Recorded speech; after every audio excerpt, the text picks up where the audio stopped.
I'm Chris McDonough, a retired homicide detective. I've interviewed thousands of people, from serial killers to ministers. Welcome to the interview room.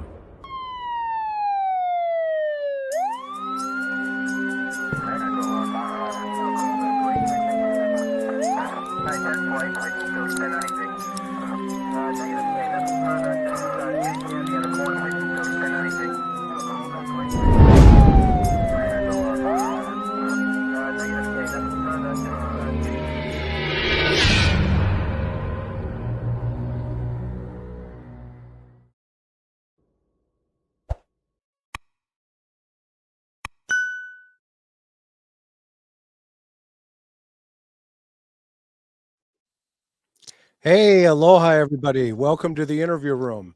It's great to see everybody. Thank you so much for being here. As you can tell, I have a very special guest seating to the left of me here. And let me tell you, I got a couple of things before we get started here. Boy, do we have a show for you. And I'm telling you, you guys are going to really love listening to Dr. Hamill here. And before I introduce her and brag on her a little bit, I have to say a couple of things about, thank you for being here. Number one, thanks for all of our subs and all the members who follow us here on YouTube. If you've not had an opportunity, please hit that subscribe button and set that bell for amazing guests like Dr. Hamill, who you're going to hear in a second. Also, a big thank you to Buddy. You can hear him in the background playing with his rag doll. You can hear him shaking it, and we sure love that little guy. And he says hi to everybody. But also, we cannot do this without our moderators. And a big shout out and thank you, as always, to our team leader, Miss Sophia, Maui Girl, Mimi J2, Four Sons Mom, Diana, Stephanie Herb, Sophie H, and TJ. You guys keep our chat classy, and you just make us better day to day and week to week. So we are so thankful. Well, let me say a little bit about our special guest here. I want you to know that this doctor I have known quite some time, a couple of weekends, well over almost 25 plus years. She's got some special insight into some recent domestic problems involving the three homicides of those wonderful women, Suzanne Morphew, Gabby, and of course, Maya Millete. And we're going to talk a little bit about that, but we're also going to talk in a broad range about what the Hecht Trauma Institute is and does, and which she is the CEO of. Dr. Kathryn Hamel, welcome to the interview room. Thank you so much. It's my pleasure and honor to be here. And a couple weekends would be more like 30 plus years. So happy to see you again. It's great to see you. And let me now I'm going to brag on you, seeing how you brought that up. Okay. So Dr. Hamill spent well over 25 years in law enforcement. She ultimately promoted to the rank of lieutenant, which was a lot smarter and a lot brighter than I'll ever be in my life. She was also a detective, and she's investigated thousands of cases involving SA, domestic violence, relationship violence, tragic child abuse cases, and she's testified and been voir dired in the superior courts as an expert in DV and SA assault type cases. She holds a master's degree in criminal justice and a Ph.D. in public safety leadership. In her transition from law enforcement to academia, she assumed a leadership role at a university, and in that capacity, she served as the dean of the School of Criminal Justice and Criminology, and later as the vice president of Human Resources and Organizational Development. Concurrently, Dr. Hamill was also responsible for the creation of an 18-month postgraduate leadership academy. As you can tell, this young woman here is quite accomplished. For nearly 30 years, she has guided a nonprofit charitable organization, well, participated in guiding nonprofit charitable organizations, and she sits currently as a board member of Kindervision, the country's largest child safety nonprofit organization, in which her mother co-founded Aspie Sebastian. And what a legacy you are carrying on after your mom. Boy, I can remember the first time meeting her. Yeah, we love her and we miss her. Indeed. So, welcome again to the show. And I just a little trigger warning for our viewers, Kathryn, because you and I both understand the sensitivity of this particular topic that we're going to go into. We just want to make sure that all of you who are listening and watching tonight with us, that if you feel uncomfortable at any time during this presentation, please take a moment for your own protection and safety and step away for a little bit. And at any time you feel comfortable to come back or to watch this particular segment tonight, feel gain that strength and come on back, and hopefully you'll pick some tips and some pointers up for your own safety. Okay, so Kathryn, uh, let's talk a little bit about the Hecht Trauma Institute. Tell us all about that. Thanks so much. So, the Hecht Trauma Institute provides education, information, and resources that supports and empowers those have been impacted by trauma. We recently attained our American Psychological Association accreditation, and we currently offer content that is accredited by the Peace Officer Standards and Training Commission for California, as well as the Board of State and Behavioral Corrections for correctional officers in the state of California. We're currently working on additional disciplines, and these are going to include military, first responders, essential workers, nurses, healthcare, attorneys, social workers.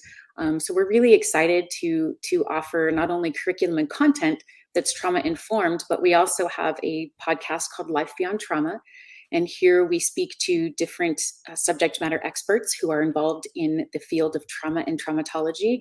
And they help our audience navigate not only their own personal traumas, but perhaps professional trauma. And we act as a resource for those in the areas of self-care, tools for resilience and wellness. And we have an upcoming course for our first responders. I know this is a true crime community, so there should be a lot of first responders and LE that are on board. We are offering for California peace officers, we're offering a free course in officer wellness and resilience, and it will be hosted virtually on December 9th. And I'm happy to share that flyer with you at the conclusion of our chat today. So thank you so much. Yeah, absolutely. Awesome. This is going to be so much fun. So really what's the main mission? What's your main mission? What do you hope to accomplish? So, our team of 6 very talented and trauma informed professionals works within our communities to provide customizable corporate trainings. We have an informative library of resources and help. We are not yet a direct service organization, but we do offer referrals and resources to those that have been impacted by trauma. And we're currently working with a very unique curriculum around trauma informed care for the K through 12 students that are now returning to schools in kind of this post-pandemic landscape, and helping the teachers really move the students through their own traumas and help them to reconnect with each other. One of the things that we've seen through the pandemic has been this lack of social emotional connection, and so it's Mhm. really important that we help our K through 12 population navigate through that, because if they're healthier, more productive individuals, then they're going to involve themselves in healthy relationships, ones that do not involve interpersonal violence or domestic violence, and they are more productive and overall just healthier contributing members of their schools, their families, and their communities.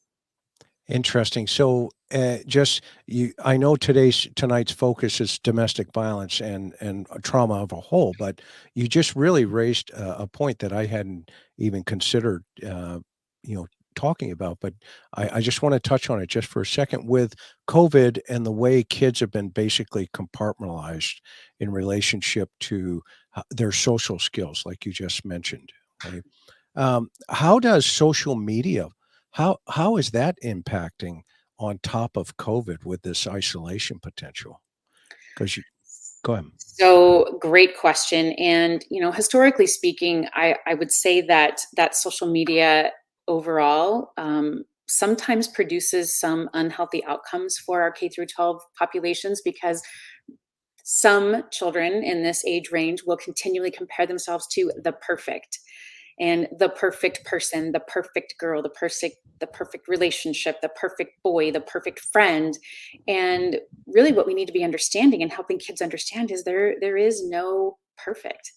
There's each individual unique circumstances for these kids, and once they lose that social emotional connection, really it removes a whole layer of support, and these supportive functions are protective factors that will help children be more resilient and more well-rounded once they navigate through their educational journey to adulthood and then into the workforce and into our communities. So for social media as a whole, it needs to be monitored. There are a multitude of resources out there, child safe apps. Monitor your children's social media, make sure that you know what they're doing. I have two girls, as you know, and when I was working special victims, the girls were of age that they wanted social media, and I absolutely forbid it at that time because it was something that was terrifying to me. It was something where you were seeing victimization and a lot of SA coming out of young individuals being connected to those that they don't know on social media, and there was not a lot of vetting that was occurring. And really, these child safe apps really weren't a popular thing yet. Yeah. So now I know that there are a lot of individual applications, there are a lot of software platforms, and a lot of security measures. In fact, a lot of the carriers now have family safety plans where you can actually choose what content your child is able to view if their phone has an internet enabled browser. Wow, I did not know that. That's Mhm. good, so they're progressing. Absolutely. They're catching up to the times. That's awesome. That is great. Great, great. So let's talk about, obviously in our true crime community here and in the interview room, we've seen several recent, high profile homicides where women have been killed by their intimate partners, right? Brian Laundrie allegedly kills Gabby Petito. Maya Millete was reportedly killed by her husband. And then, of course, Suzanne Morphew reportedly killed by her husband as well, Barry. And as you and I both know, unfortunately, the list goes on and on and on and has been for quite some time. But it seems like we're seeing a somewhat significant number of these types of crimes occurring. Just in your professional opinion, you're an expert. What do you think is going on here? Great question. And one of the things I anticipated in this conversation was some statistical information because us researchers love to have statistics available. So, one of the things that the CDC talks about is how 1 in 5 women and 1 in 7 men have been impacted by interpersonal violence at some point in their lifetime. So, just to wind that back a little bit for the viewers today, let's define interpersonal violence. October is Domestic Violence Awareness Month. Oftentimes, we will have the terms interpersonal violence and domestic violence used interchangeably. So, for the benefit of the audience, I want to just briefly talk about what constitutes interpersonal violence. It is physical violence, it is assaultive behaviors, it is SA, it is coerced acts of SA. It is psychological and emotional abuse, as well as stalking. So, to speak on stalking for just a moment, as it relates to interpersonal violence, 10% of women surveyed by the Centers for Disease Control in 2015 and 2% of men reported being stalked by a significant other at some point in their lifetime. Those numbers are staggering. And I would say that because those numbers are so staggering, each and every one of us knows somebody who has been deeply impacted by interpersonal violence.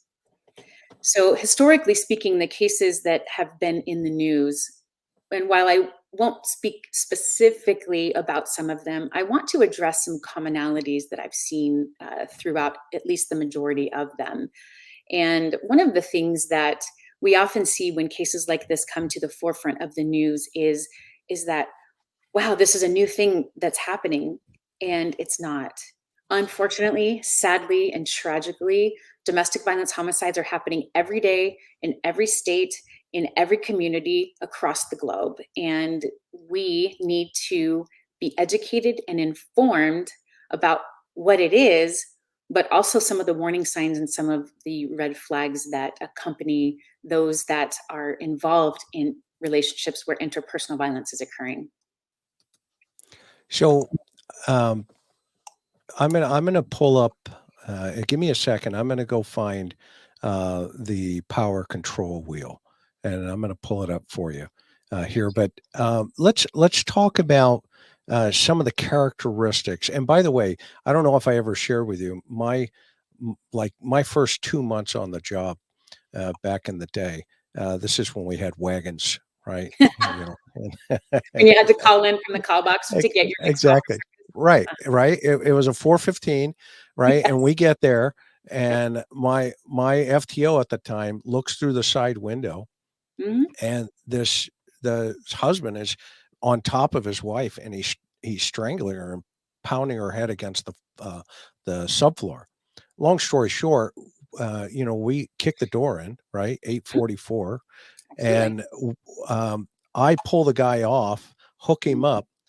Clint goes to talk to the wife, and I turn around with her husband walking out, and take a guess where this is going, right? She absolutely emphatically does not want her husband to go to jail. Yeah. She either, starts getting into an altercation with you and or She Clint. in the head with a frying pan. Oh.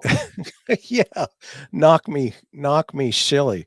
So while we're doing this, Mhm. what is that dynamic? Help people understand, what's going on there, right? So, to help understand that response, let's talk a little bit about some of the power and control aspects of an interpersonal violence related relationship. And one of the things that I do want to touch on when you're able to bring up the wheel is one of the really important ones in power and control, and it's the economic abuse aspect. So, I had worked a case that a young woman had to ask permission to not only have grocery money, but she also had to let her significant other know via MapQuest. Again, this is dating back a few years. She had to map out her route, where she was going, what errands she was running, and he would check the odometer in the car for the beginning mileage, and then he would check the odometer of the ending mileage when she returned. She would have to produce the receipt. He would go through the change, he would go through each item purchased, and then he would go out to her car and he would check the mileage that she had driven and make sure that it matched the actual MapQuest and ask for, where did you go? How long did you spend there? He would check the timestamps on the receipts to see how long she spent in any given location. And speaking about that economic abuse, many survivors and victims of interpersonal violence related relationships don't have the social support to either support themselves in the immediacy, or to, they think, because they're involved in this relationship, that I will not be able to provide for my children or myself if I am not with him, or if I am not with my abuser or the aggressor. So, looking at this wheel for just a moment, the economic abuse piece, making the survivor ask for money, making the survivor ask for important documents, passports, driver's licenses, checks, money to feed the children, money to feed the pets. These are all things that in IPV relationships, this is one of the ways in which aggressors and abusers will emotionally manipulate their significant other to remain in the relationship. So that's one thing, is when you and Clint hooked up her husband, you're walking out the door, and walking out the door, she sees, oh my gosh, how am I going to survive without him? Because she has been conditioned by him through emotional abuse and manipulation to believe that she can't be without him. So I see that as a fear response. So yeah, so he's using this part of the power and control wheel as the economic abuse aspect. What are some examples of coercive threats up there, where it says using coercion and threats? Absolutely. So coercion and threats is another really big one. And this is one that I'll address and touch on a little bit more as we move through red flags and also triggers. But coercion and threats is, if you don't do what I want you to do, I will hurt our daughter. I will hurt our son. I will hurt our pet. I will move you or the children away from the people that you love and the people that support you, your friends. If you don't do X, I will, and again, you can fill in the blank. Um, many times, immigration status and social service status is used in these types of situations. If you don't do what I want you to do, if you don't engage in, if you don't kiss me when I get home, if you don't make me dinner when I get home, I will contact immigration. If you don't do this, I will contact social services. If you don't do this, I will contact Child Protective Services and tell them that you're abusing our children. So this becomes this just heavy, gosh, what if he really means it? What if she really means it? Could I lose my children? And there's this constant state of agitation and fear. And victims believe, again, in those moments, because they lack some of the social supportive features, and we'll talk about that in just a second, to actually move through and understand that they are enough, they are good enough, and they are going to be okay. And Yeah, go go ahead. ahead. No, go ahead. No, I think we see, even in that video with poor, little Gabby. I Mhm. mean, this woman she is just scared half to death that he's going to abandon her Mhm. in the middle of Moab, right? Yes. Uh, Yes, and you bring up a great point. So taking a look at least in the Suzanne Morphew and Gabby case, one of the things that I have seen and sadly is my belief occurred in both of these cases is the isolation piece. One of the things that abusers and aggressors will do is they will isolate their victims from their support systems, from their friends, from their families. In the case of Suzanne, they moved out of state. They had recently relocated. You have Gabby, who goes off on a trek across country with her fiance, and she's away from friends. She's away from family. Thankfully, she still had the ability to stay connected through a social media medium. And one of those things may not be available to a victim involved in a relationship because maybe they're not allowed to have technology. Maybe they're not allowed to connect to the internet without the aggressor or the abuser checking their internet browsing history. These are all things that abusers and aggressors continue to do to keep the victims exactly where they want them to be. And yeah, isolation again is a big one.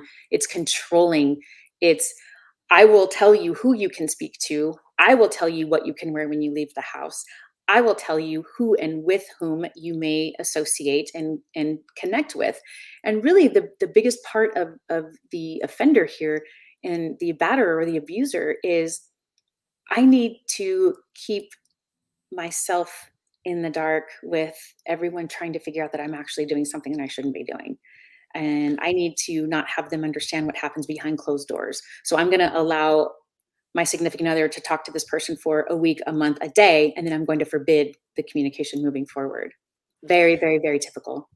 and we saw that tactic successfully executed with, Brian Laundrie and the police in Moab. Let's talk about some of the critical factors that law enforcement can improve on from, additional training and perspective.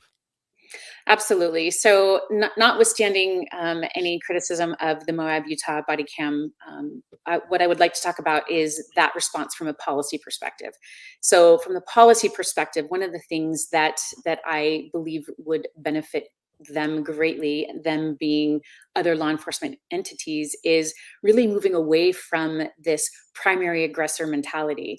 And let me break that down for just a second. So when you talk about primary aggressor, there was one portion of the video where you listen to an officer talking with Gabby. She's in the back of a patrol car, and she's saying, or she's listening to the officer, and the officer's telling her, "I'm not going to arrest you." Um, it's assumed in watching that, and again, not to speculate, but it's assumed that perhaps there was an altercation that had occurred that maybe happened just before the officer had contacted them. One of the two of them had inflicted some sort of assaultive behavior upon the other, is again an assumption from watching the video. And here I'd like to break down, if you and I are married and you get home from work and I have not done something that you wanted me to do, and you slap me across the face because I didn't do what you wanted me to do. Okay, you have now become the primary aggressor. You have started an altercation and an argument and a physical fight with me because of something that I did or did not do. Now, if I take that same frying pan that you mentioned earlier, if I take that same frying pan and I hit you in the head with it and knock you unconscious, I have become the dominant aggressor. I have exerted more force upon you than was justified in self-defense. Right. So one of the things here in California is we have moved away from this primary aggressor mentality. You don't book the winner of the fight. Okay, you break it down, and you must and you shall, and it is mandated in the penal code here in the state of California, that you must and shall identify the dominant aggressor. So again, just because somebody starts it doesn't mean that they're the ones that go to jail. So So does that can that move is that a moving target then during the conversation? And so the interview becomes critical for a law enforcement officer in a DV situation. absolutely. And going back to Academy 101, what do they tell you in a DV situation? You separate the parties, but you Yeah. disallow them to see each other or be in earshot of each other while still keeping officer safety and your tactical mindset still appropriate for the scenario. We don't interview people in the kitchen. Well, why is that? Well, we all know, because there's weapons in the kitchen, right? So it's really kind of going back to basics, and it's really, really, really taking the time to ask those tough questions. Ask, look, have you been abused in the past? One of the things that I found so incredibly interesting throughout my career, and the 7 years I spent in special victims was some of the most invaluable to me during my 25 years. And I would say that, statistically speaking and anecdotally, just from my own experience, what I found is that victims had been abused at least 10 to 15 times before they ever contacted a law enforcement entity. Wow. Wow. 10 to 15 times. That's staggering. And statistically speaking, once law enforcement became involved, typically the lethality increases. And that's not to scare anyone away. That's just to say that when you make a plan to exit that relationship, you need to be thoughtful, you need to have a safety plan in place, and you need to make sure that you take your time to gather your appropriate documents. There are resources, there are shelters, there are available support services, and there is a way out. Interesting. So let's I want to stay on Gabby and Brian just for a minute, okay? Because I see some really interesting dynamics with those two. They're young, they're in love. There's so much emotion going between the two of them. Yet, I think we saw, at least from my own opinion, I saw, there were a couple of photographs that were available on the internet where he had posted them or she had posted them up on Instagram. And one of them was in, Zion National Park, the arches there, and he has his hand up around her neck. And, ultimately we discover, her cause of death was strangulation. And, he was, a person of interest in relationship to that particular problem there. Right. Are there any, do you have any, uh, information and or statistics about what uh, a woman should look for that would be really huge red flags in before intimate partner violence potentially could take place? What would you tell our listeners? So, great question. And things that we have found in the industry as commonalities or themes or red flags.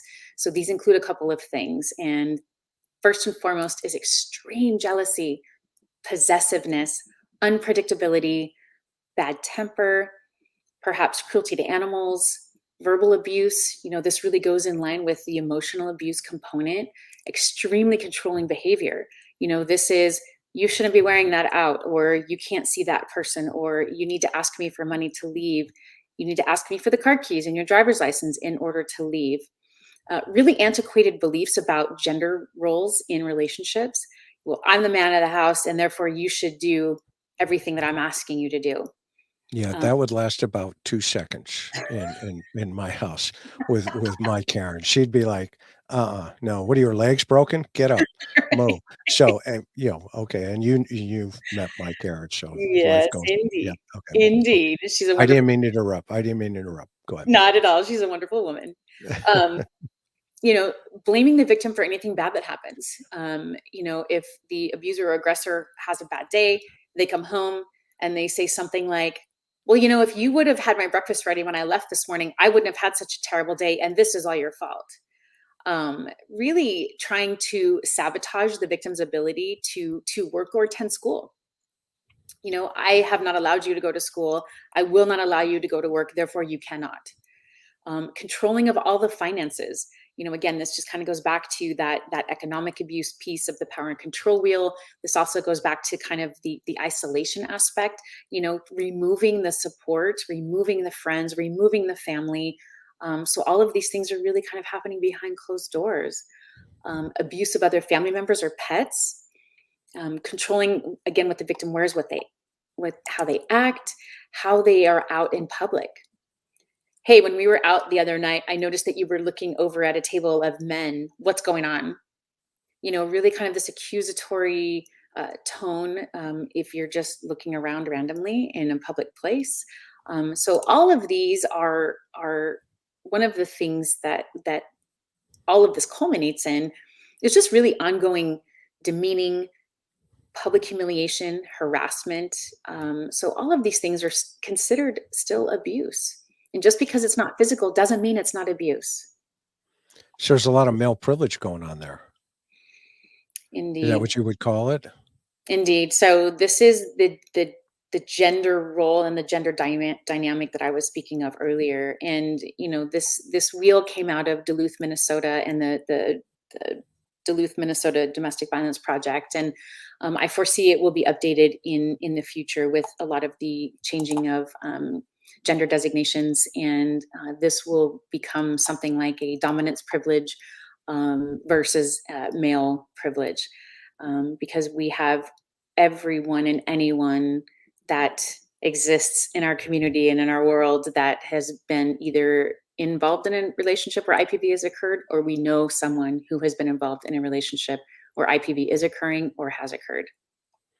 Yeah, domestic problems can really, really be violent pretty quickly, and I think we're seeing a very interesting scenario unfold in Larry Millete and Maya Milliete's case. I mean, this husband is, allegedly purchasing spells from a witchcraft type of approach to hurt his wife and or control her, and he was actually paying for these spells to be cast on her. Had you ever heard of that one? That was a first for me. That is a first for me as well. Yeah. But one of the things that I would also tack on to that is, the emotions of love and hate are so powerful, and combine them and add on top this layered violence that's occurring, emotional abuse that's occurring, SA that could be occurring in the relationship as well. You have a recipe for a tragic outcome. Yeah, interesting. And then, of course, we have with Suzanne, like you mentioned, uh, he's out. on bond right now. I mean, Mhm, if you can believe that, with an ankle bracelet. He's bound over for first-degree murder mhm. and tampering with a human body, and the court let him out, with an ankle supervision. We're not going to go there. That's another show, but that in of itself just doesn't make sense personally. But especially in a domestic like that, because she's now got a new girlfriend, which he's had, Mhm. uh, you know, and right. That leads me to my next question: do the leopards lose their spots? Right? Can you fix them? Great question. So that kind of falls back to the nature versus nurture argument, right? That's the age old argument in psychology. Are they made? Are they born?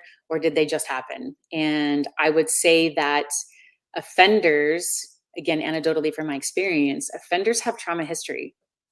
They were exposed to adverse childhood experiences growing up. They perhaps grew up in an area where they lacked social support. Perhaps they lacked community support. Perhaps the parents were not present. Perhaps they were raised by guardians. Perhaps they were in foster care. So again, anecdotally, what I saw quite often was abusers were in relationships because they were trying to model what they grew up with.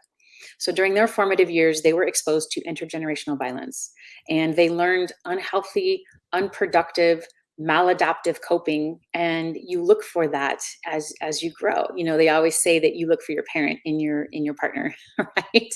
Right. And whether that's true or not, I who knows, but I will say that you look, these abusers and these aggressors are getting into these relationships because they're Well, trying. your husband married way, way up because I know your mom. So there you go. You let that guy know, and he knows. I didn't mean to interrupt, but go ahead. No, no, not at all, not at all. So one of the first things that needs to happen with this intergenerational trauma is that trauma needs to be healed. So the abusers and the aggressors themselves, if they are willing or they are perhaps mandated to by court order, become involved in batters intervention programming. One of the things that really should be addressed first and foremost is the trauma history of the abuser, and that needs to be resolved before true healing and true help can occur in order for them to move through into healthier and more productive relationships. Yeah, so in Barry's case, he came from a very dominant father, and his dad drove him to no end to become a professional baseball player, and he kind of made it, but then he quit, Mhm. and but his dad was described by you know people that I personally interviewed Mhm. as just being so hard on Barry, but simultaneously his sisters. Okay, Barry could do no wrong, but his sisters could do no right. They were hand and foot to this guy, and today, obviously, the result of that is he entrapped, his sweetheart of 20 something years, and then ultimately took her life, and now he's standing trial allegedly, for taking that life. So, um, Tragic. unbelievable. Yeah, just tragic. And now we have Maya in San Diego, who, this is a very professional, she's ahead of the game. She's a contract specialist for the Navy. And her husband, like you were saying, was isolating her behaviors because she started to come out of her shell a little bit with a Jeep community, and there was a lot of emotional, physical, mental abuse at home, and then subsequently she found herself looking outside of the house to find somebody that would understand her, and then of course he found out, and that is the tragedy I think that everybody's going to see unfolding soon in the courthouse. But I have one other question, back to SA, and can we talk about children just for a second? I don't want to throw a curveball at you, but Yes. just a quick second. So with RSOs, right, or SA, okay, what type of learned behaviors come out of those types of individuals that subsequently violate their own children? If you can talk to that right now, and I know we didn't talk about this, but I Sure. think there's, there's enough in the news right now where, somehow, you know, to help people understand what makes these guys tick. Sure. So, again, really first and foremost, this is something where, historically speaking, and again, anecdotally from my own experience and working my own caseload, I managed a caseload of sex offenders, and what I found is that the majority of the male sex offenders, I did have a couple of females on there as well, but I would say for the males, the majority of them had trauma history. They were previously assaulted in terrible and tragic ways as children, and again, when that becomes your foundation in your formative time, again, talking about nature versus nurture, were they Right. made? Did they just happen, or were they born that way? And I am a proponent of nurture. I am a proponent that environmentally, what happens to children deeply impacts them. And, and it's probably for another show, but there is something in the trauma informed community that we refer to as adverse childhood experiences. And there are a lot of things out there right now where, what's your number? Okay, well, adverse childhood experiences are terrible, horrible, tragic things that happen to children from 0 to 18 years. Each one of them is assigned a number. If a child was a victim of SA, that's a 4. If a child was a victim of, fill in the blank, abuse, assault, neglect, again, abandonment, each of these things increases their score. And with these increased scores of adverse childhood experiences, we are finding adverse health outcomes for them. They are presenting to emergency rooms and hospitals with chronic conditions, chronic GI issues, gastrointestinal issues, chronic asthma. So all of these things um, really form the child in such early stages that they don't understand what adapting and what adaptive is. So they believe if they were the product of SA and they had unfortunately been impacted or affected by or victimized by SA, that must be how it is. That must be normal. Everyone must do it. So And that's the I haven't. baseline. That's the baseline.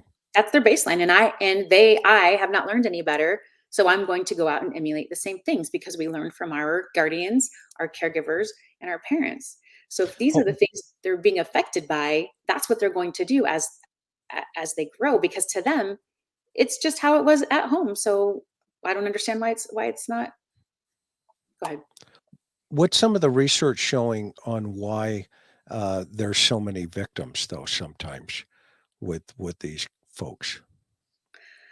Well, I would say that there has definitely been an uptick in abuse cases that have been reported in a post-COVID landscape, and I would say that because we were, forced into isolation as a result of the pandemic, we as communities are spending more time at home with others. So if there was already issues in the home, and there were already maladaptive issues that were occurring with coping skills and that social emotional connection that I talked about earlier, kids are even Mhm. more isolated and they're more vulnerable to being victimized. Victimized. Yeah. Yeah. Interesting. Wow, that's incredible insight. And guys and gals, if you're just joining with us, I have Dr. Kathryn Hamel here, who's an expert, as you can hear, on a variety of subjects, but SA, domestic violence, child abuse, et cetera. The list goes on. She's the CEO of the Hecht Trauma Institute, and we're going to have all their links to their organization and some help sheets also at the bottom here after this particular show. So, let's address for our viewers who may be survivors of some any type of abuse, right? How can we share with them to help them on their healing journey? What could you say to that? So, incredible question. I would say that if you are in it, if you are going through it, you are not alone. Be informed, be educated, take care of yourselves. Safety planning, I can't stress it enough. Safety planning is one of the most important things for you to get out and to be free of the violence that's occurring behind closed doors. Know that there are support resources in place, there are programs in place, there's funding available. You will be helped, you will be supported, and remove yourself from these isolating times. Start to reach out, start to learn that there are other people out there that want to help you, and you are not alone. And that's the biggest thing I can say now, is that you are not alone. There are people, there are programs, there are resources. The Hecht Trauma Institute, for those that are looking to restore their sense of wellness and to become more resilient, we have a variety of partners and collaborators that offer things like trauma-informed yoga. We offer some courses and content on self-regulation. What does that look like when you're in a continually agitated state? You have all of these hormones that are working and to keep you at this really elevated state. Adrenaline, cortisol, epinephrine. These things for long periods of time harm you. So how do you self-regulate? Deep breathing, stretching. The variety of things to kind of calm the mind. So I would encourage your viewers and the audience to take a look at some of the resources that we're going to share. I see some at the bottom of the screen, our number, our website. We have an incredible and robust collaborators section, and they offer a variety of things on our website for self-help tools and self-care opportunities. You know, so here's one of my last questions. I think I'm kind of freezing here. Hang on. Oh, I'm back. My internet just locked up for a second. But anybody that knows me knows that's not an unusual look. Um, so as we educate women, as your organization does, and hopefully this channel helps. Um, how young should we start as a society to educate our young women to avoid becoming victims of domestic violence and or any type of violence? Great question. I would say from the moment that we start connecting with others, we need to understand what global citizenship is. We need to understand how to be kind to each other, and we need to understand appropriate affection. And appropriate affection looks a lot different than SA. And so, really helping to understand at, I would say, the elementary school level about boundaries and appropriate relationships is really of the utmost importance. Yeah, I mean, I think when we were kids, right, moms and dads used to say, if you can't say anything nice, then don't say anything at all, right? Right. Right. And it was a pretty simple rule, Mhm. the golden rule. Golden And rule. I don't know if we've lost a little of that right now in society because of our isolation in relationship to the tools that are available to us. And, some of that is a plus and some of it is a negative. But, I try to look at people, you've known me for a very long time. I try to see the good in people, but I also recognize, like you and others in the law enforcement community, there is some pure evil out there, Indeed. and it can be very, very, very violent. So, is there anything? Well, first of all, let me thank you, Dr. Kathryn Hamel. I just love calling you Dr. Hamill. This is just absolutely amazing. All the information and everything that we talked about is going to be down below, right? Mhm. And Indeed. where else can our viewers go for information if they want? And what I'm going to give you the last word to, if I forgot to say something that or ask you something that you feel is important, I'm going to give you the last word. And then we have a little tradition here. Okay. And the tradition is we take a little trip to Hawaii through song. Okay. So when you are done, you just give me the thumbs up and then we're going to go to Hawaii. Are you good with that? I'm good with that. Okay, so Dr. Hamill, thank you again, my dear friend, and thank you for the incredible work that you're doing and your team is doing. I know you're making a huge impact on a lot of lives. So you have the last word. Thank you so much for the viewers and subscribers and the audience today. Thank you so much for your time. Each of you is valued. Each of you deserves to be in loving and healthy and productive relationships. And if there is anything that we can do to assist you, please reach out to us. Our website is www.traumainst.org. We have a variety of resources available for you, and be good to one another. Thank you.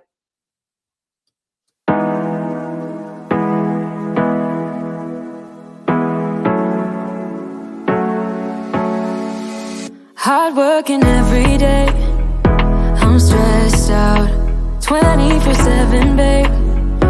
No timeouts, wish we could fly away. You and I go to our favorite place. Oh yeah, make special memories together. I'll be your company now and forever. I say we fly away, you and me, go to our favorite place. Feeling the sun on my face in a while.